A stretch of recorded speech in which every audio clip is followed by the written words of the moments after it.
edition of the Npfl 360. I remain your host, John Chukuma, and I don't do this program alone. I am here in the studio with Nico Reason. Nico, welcome to the studio. John, it's good to be here. Very wonderful and peaceful day it is in the Npfl, and situations changing just as we are in the phase, as we enter into the second stanza of the Nigerian Premier Football League 2024-2025. Okay, before we go into the business of today, the Npfl window is still open and there are lots of people are buying and people are also selling. Just give us like a summary of what is happening in the Npfl window. For the Npfl, I have, of course, a lot of players moved. You know, we've seen players move into different clubs.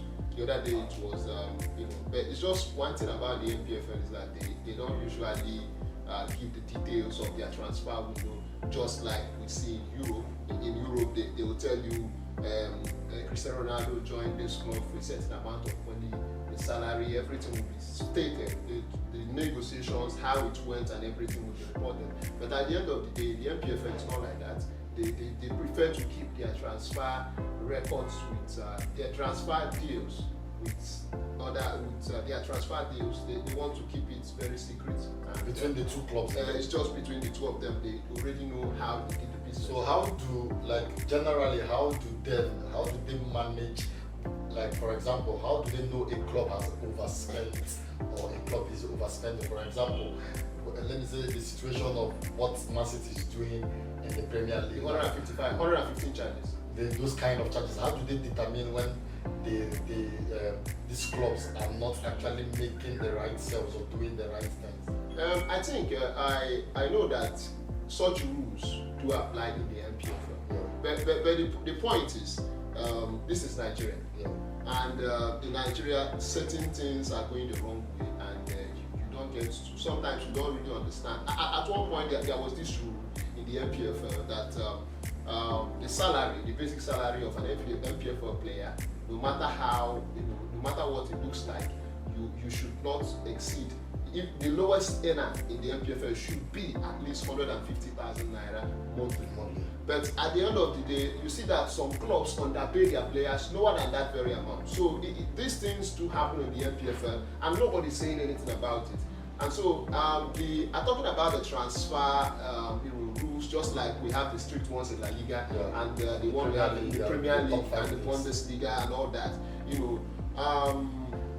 I know that such rules do exist in the Npfl, but it's not active. The Npfl does not exercise. So these clubs just do what they want. They just do what they want, and except for in cases of trying to bring the game to disrepute, violence, act of violence, and all that. That's when you see the Npfl coming in to save the situation, punish the culprits and do certain things that to be able to make sure that the rules and regulation of the game is kept. But at the end of the day, this issue of transfer guidelines and all that, as you used to see in the La Liga, where Barcelona could not register Dani Olmo because of the certain rule in the La Liga and all that. These things the rules are there in the Npfl, but nobody is exercising them, and that's a very big problem. I feel that the Npfl has to do something about that to make, if they want the league to improve. But moving forward, let's go into the business of today. Match day 22. There are so many fixtures that's going to happen. We have seen what has happened during the week. On Wednesdays, matches were played.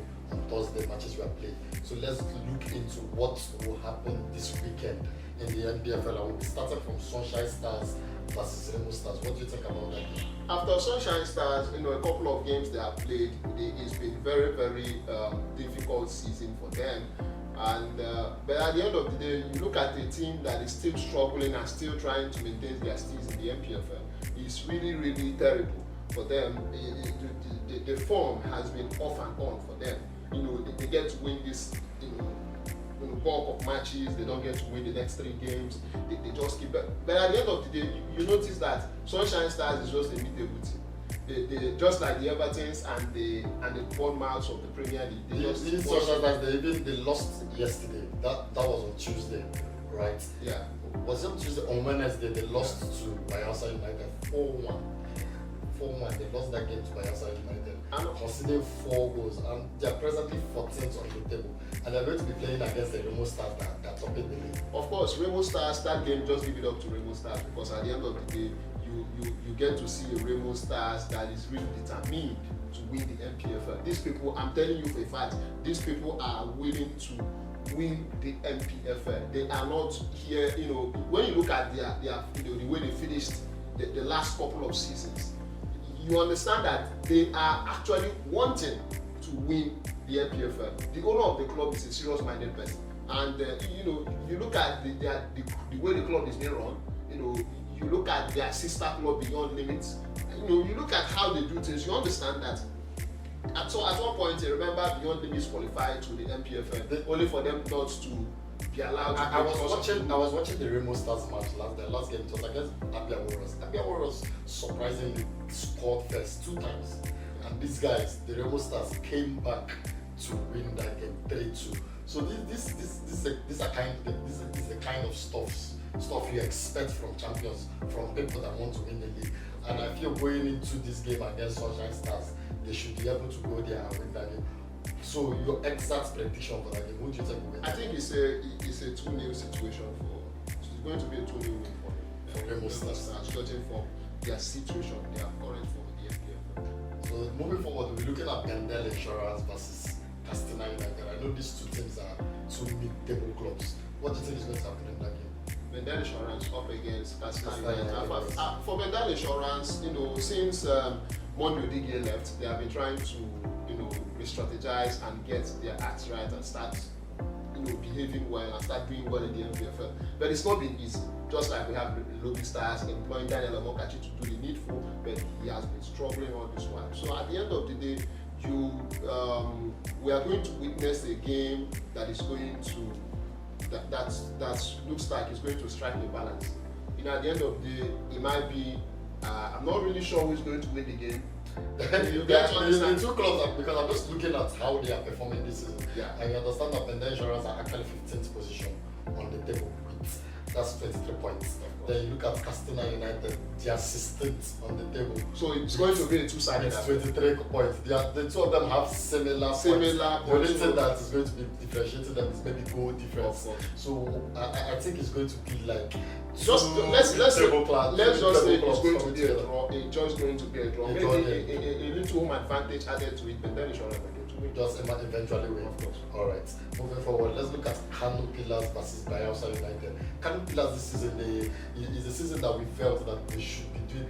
They're not doing outrightly bad, but we were thinking that maybe at best they should be on the top 4, because if you looking at the fact that they added some quality players to that squad, especially speaking of people like Ahmed Musa and the other Shehu that was added to that team. So I was thinking that by now they should be at least on the top 4. They are 8th on the table at the moment with that's how many points now? With 28 points, and they're going to be playing against a Bayelsa United.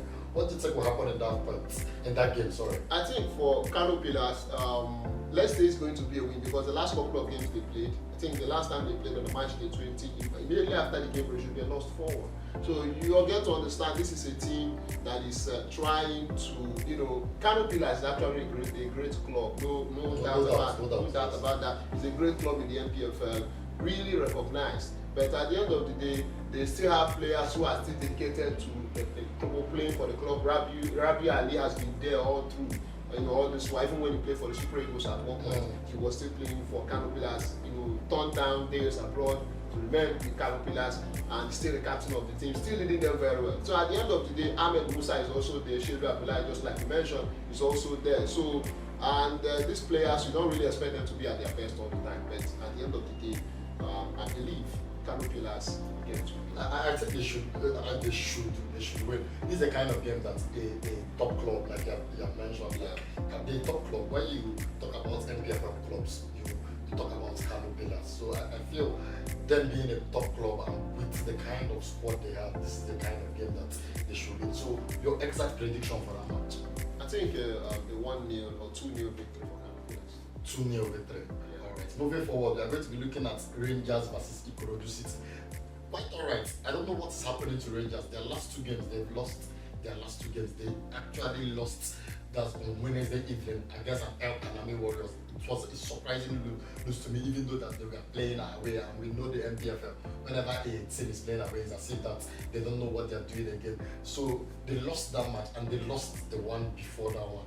And this is an Enugu Rangers that before I know they struggled to start, but at the point they struggled when the season started. But at the point it was as if that they started regaining balance. Then they were on the top four on the table for quite a number of time for a long time. But at the moment they have lost 2 times and they are no longer on the top 4, they are 6th on the table at the moment. They are going to be playing at home, and you know Rangers at home is a fortress, but they are going to be playing against an Ikorodu City that we know they are not a small club, so you can just say you can't just write them off. What do you think is going to happen in this match? It's going to be a clash of two titans, clash of the titans, I must say. But at the end of the day, it's going to be a game that Rangers will struggle so hard to win. Rangers will struggle because at the end of the day, some people, I was talking to somebody the other day, and the person was saying that Rangers is being distracted by the absence, not really the absence, but their manager, the coach. He's still absent. Not like he's still absent, but you know, of course, the CHAN has been postponed to August, and at the end of the day, but he's still working with the present coaching crew of the Super Eagles, led by Mr. Yeah, you can understand that he's a bit distracting. You're correct. Yes, of course, the job is a little bit distracting for him. He has been with the national team, the CHAN boys, trying to organize them, preparing for the CHAN. The day they won against Ghana, he was there on the coaching technical line, trying to work things out with Daniel Ogumodede of Rainbow Stars. And when you look at it, you see that he's a little bit distracted actually. But I don't believe that. Yes, I don't believe that he's the reason why he's there is because of his wonderful performance with Rangers. He won the Npfl, so he's an Npfl winning coach. So you really expect he should step up. Of course, you step up, and more. You know, to whom much is given, much is really expected. Yes. So at the end of the day, I really believe that Rangers will still bounce back. You know, they're going to be playing against an Ikorodu City that, even though they were at home, they beat Kano Pillars. You know what to beat Kano Pillars is? 4-1. Of course, 4-1. Of course, Ikorodu City will still try to, do something positive in that game because of their current form.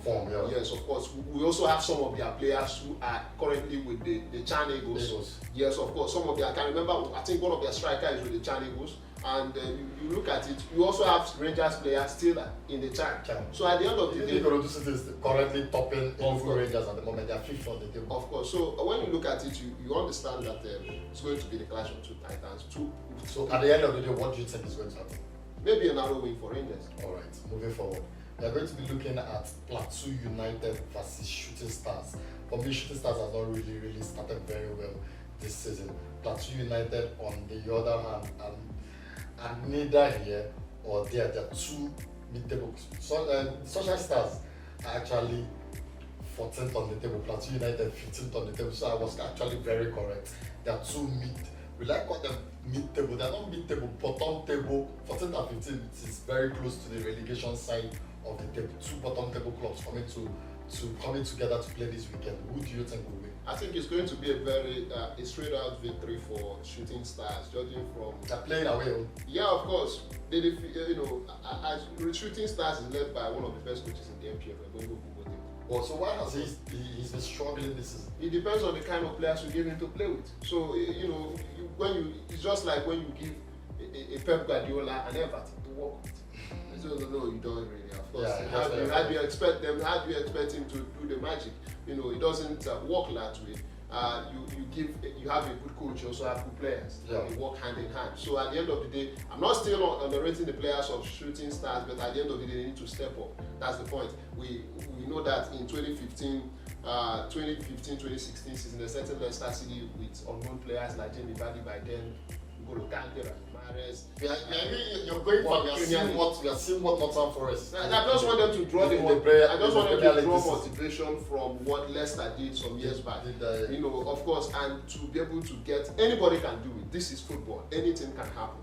If you play well, you get good results. If you don't play well, you see the result, and you're as good as your last game. So Sunshine Stars Plateau United, you think? I think it's Not Sunshine, a Shooting Stars. Shooting Stars, a win for Shooting Stars. Stars. Just in away. Away. Yes, away game. Wow.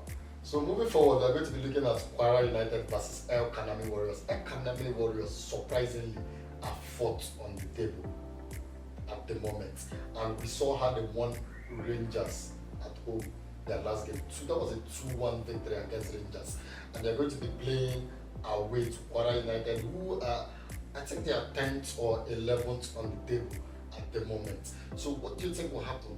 These Academy Warriors, I think they've not lost their last 3 or 4 games, and they are really in form. They're going to be playing away against Kwara United that is not really Still shaking. Yeah, they're still shaking. Who do you think is going to win?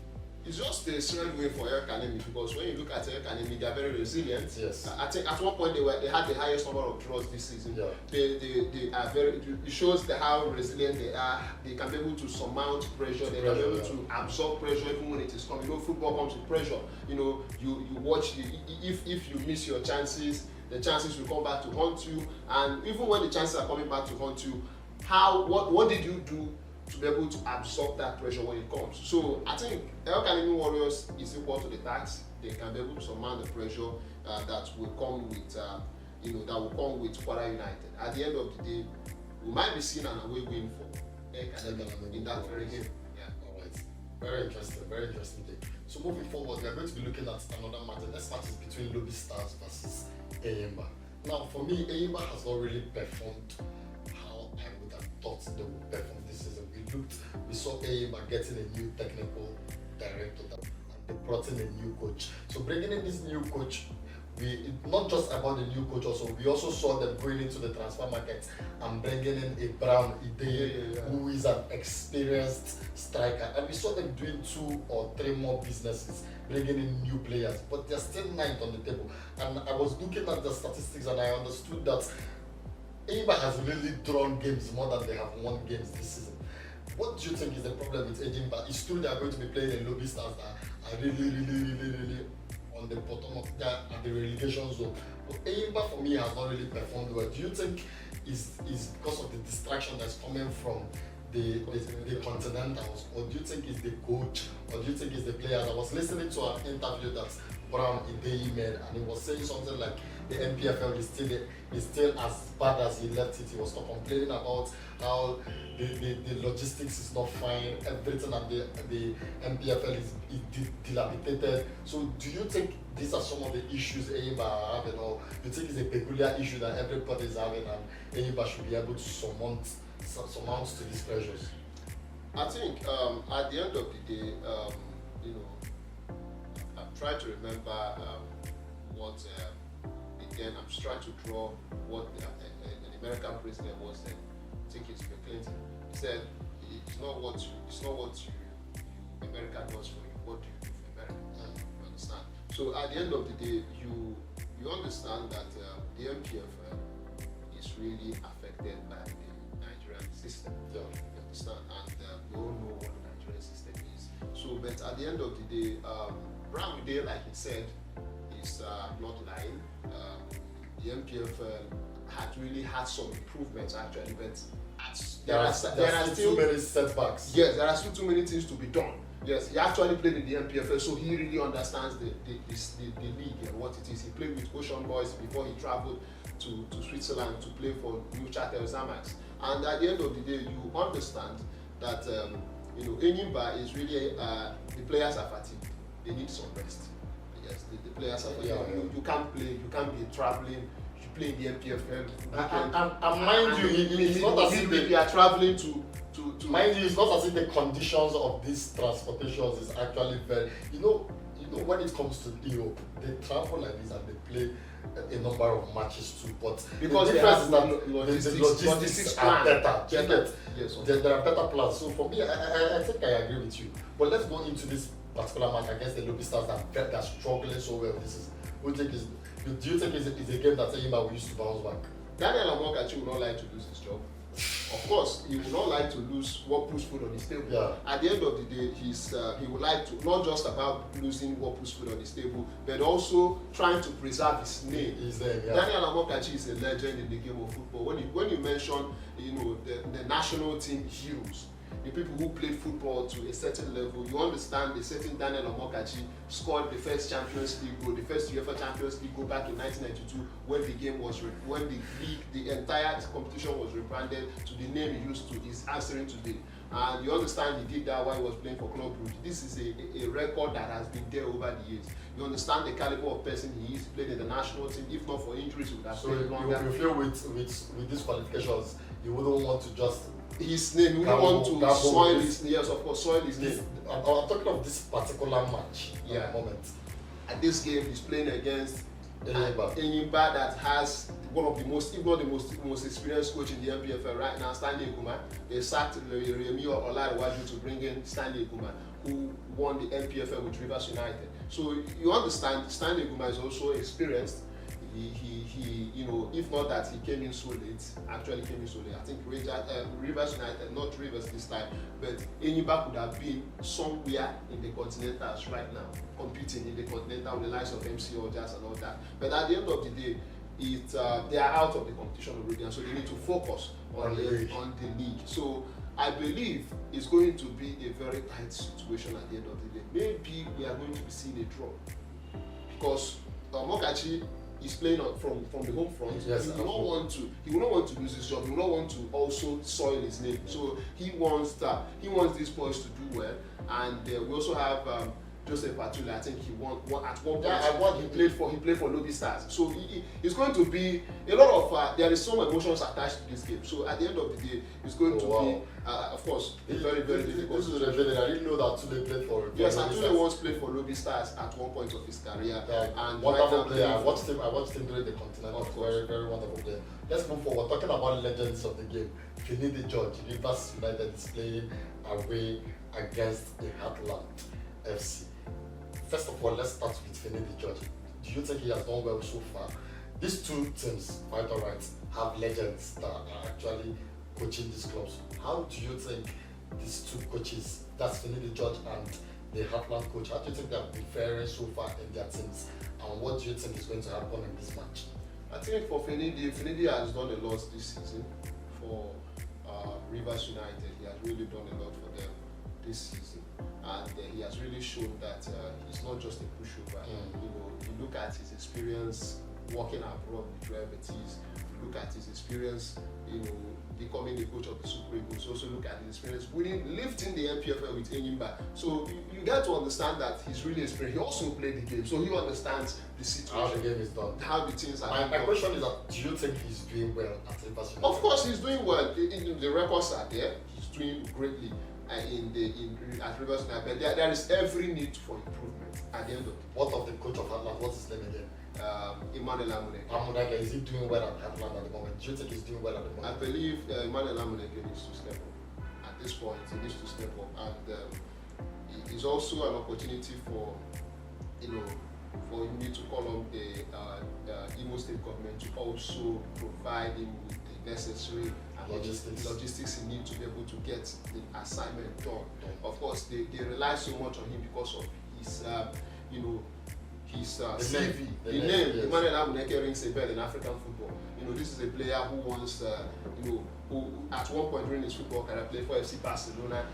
At one point he won the, he did a lot. He did a lot in football. He played with Finidi. For the want of time, Nico, what do you think will happen in this game?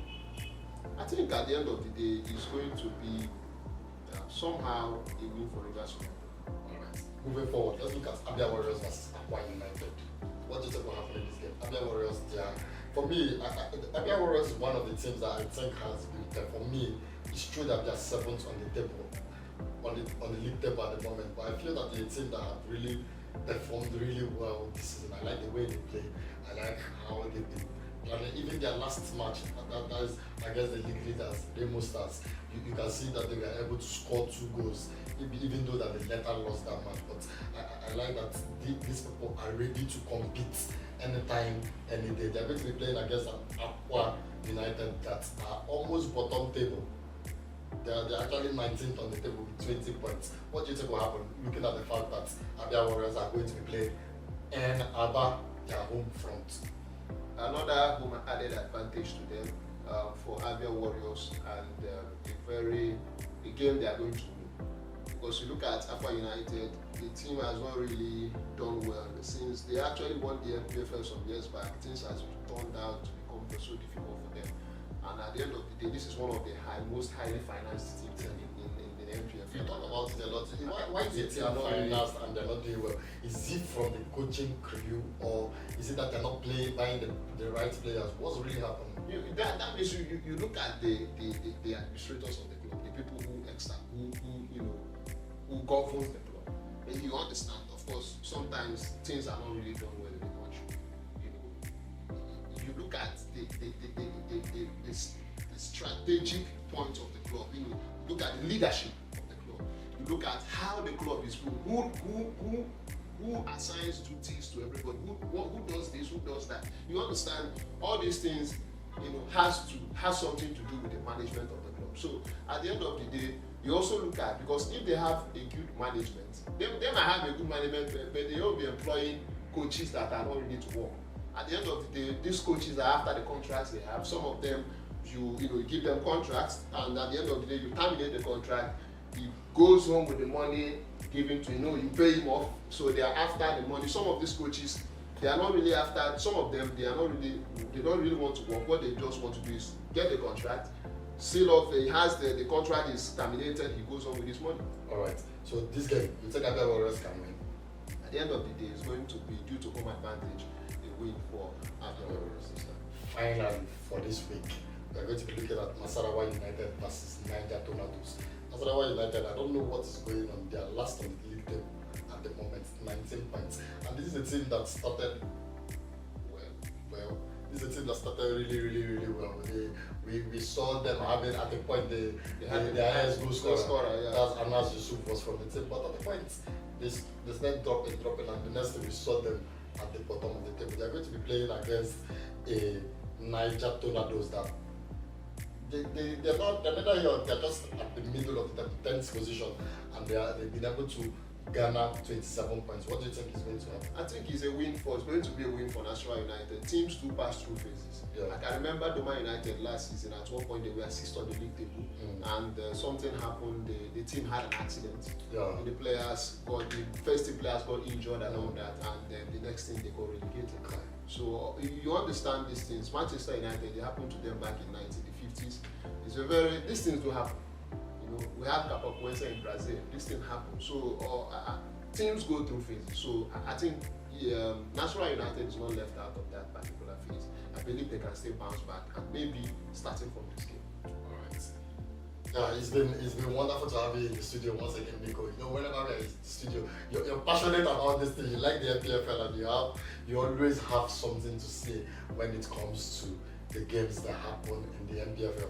So viewers, if you have gotten to this point of the video, do not forget to like, subscribe, and click on the notification buttons to be able to be notified of our subsequent edition. It's been wonderful to have you listening to us on another edition of the Npfl 360.